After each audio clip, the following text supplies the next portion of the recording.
Au 1er février, le taux du livret A sera abaissé à 1,5% contre 1,7% actuellement. Celui du livret d'épargne populaire réservé aux plus modestes à 2,5%. Question: comment et où placer votre argent en 2026? Aujourd'hui, Capital et Europe 1 vous éclairent sur les produits à éviter, ceux qu'il faut privilégier. Et parmi les questions qui montent, celle de l'épargne retraite. Plus de 7 Français sur 10 sont inquiets pour leur pouvoir d'achat après avoir quitté la vie active.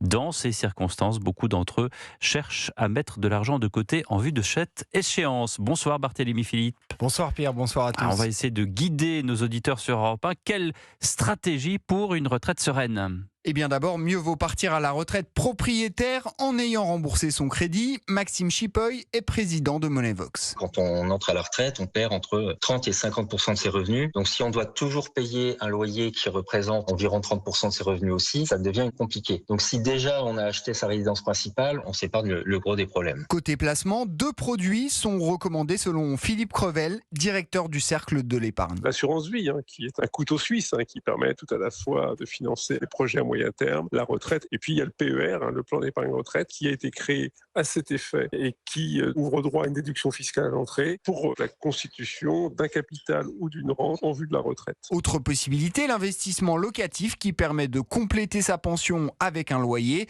Enfin, les produits boursiers comme le PEA peuvent être payants dans le cadre d'une exposition à long terme. La probabilité de perdre de l'argent devient nulle au bout de 20 ans selon les spécialistes et un investisseur peut espérer 7 à 10% de rendement annuel. Merci Barthélémy Philippe du service économie d'Europe 1. Et pour plus de précision, le numéro de Capital vous donne toutes les solutions.